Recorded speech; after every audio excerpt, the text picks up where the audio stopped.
તાપીમાં form પરત ખેંચવાના કાવાદાવા તેજ થયા છે। તાપીમાં અત્યાર સુધીમાં 4 ઉમેદવારોએ ફોર્મ પરત ખેંચ્યા। કોંગ્રેસ અને આપ ઉમેદવારોએ ફોર્મ પરત ખેંચ્યા। વોર્ડ નંબર 2 માં કોંગ્રેસ ઉમેદવાર નીલાબેન પ્રજાપતિની પીછેહટ। વોર્ડ નંબર 6 માં આપના 2 ઉમેદવારોએ ખેલ કર્યો। રમણલાલ રાણા અને રમેશ સોનીએ ફોર્મ પરત ખેંચ્યા છે। વોર્ડ 2 માં આપના સંગીતા ચૌધરીએ પણ ફોર્મ પરત ખેંચ્યું છે। વ્યારા નગરપાલિકાની 28 બેઠકમાંથી 8 બેઠકો બિનહરીફ થઈ છે। તાપીમાં પણ ફોર્મ પરત ખેંચવાના કાવાદાવા તેજ થયા છે। વ્યારામાં વોર્ડ નંબર 7 માં ભાજપના તમામ ઉમેદવાર બિનહરીફ।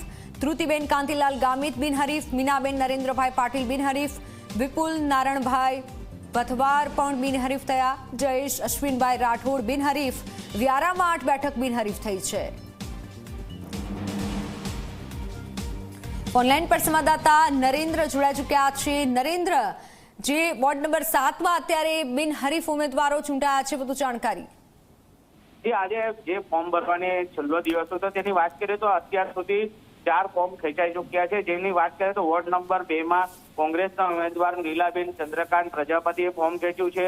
વોર્ડ નંબર 6 માં આમ આદમી પાર્ટીના રમણભાઈ રાણાએ, વોર્ડ નંબર 7 માં આમ આદમી પાર્ટીના રમેશભાઈ સોનીએ પણ ઉમેદવારી ફોર્મ ખેંચ્યું છે। જ્યારે વોર્ડ નંબર 2 માં પણ સંગીતાબેન ચૌધરીએ આમ આદમી પાર્ટીમાંથી ફોર્મ ખેંચી લીધું છે। જે રીતે વાત કરવામાં તો વ્યારા નગરપાલિકાની 28 બેઠકો છે અને હાલ કુલ 8 બેઠકો બિનહરીફ થઈ ગઈ છે। જેને લઈને વ્યારા નગરપાલિકામાં ચોક્કસથી બીજેપી ફરીથી શાસનમાં આવશે। જે રીતે વાત કરવામાં આવે તો વોર્ડ નંબર 7 માં પણ આજે આપના ઉમેદવારે ફોર્મ ખેંચવાની સાથે આખી પેનલ બિનહરીફ થઈ છે। તેમાં વાત કરવામાં આવે તો જ્યોતિબેન કાંતિલાલભાઈ ગામિત, મીનાબેન નરેન્દ્રભાઈ પાટીલ, વિપુલ નારણભાઈ પથવાર અને જયેશભાઈ અશ્વિનભાઈ રાઠોડ હાલ ભાજપમાંથી બિનહરીફ થઈ ચૂક્યા છે। જે રીતે તાપી જિલ્લાની વાત કરીએ તો વ્યારા નગરપાલિકામાં પહેલેથી જ ભાજપનું શાસન રહ્યું હતું અને હાલ 8 બિનહરીફ થવાની સાથે ફરીથી કહેવામાં આવે તો વ્યારા નગરપાલિકામાં ફરીથી ભાજપનું શાસન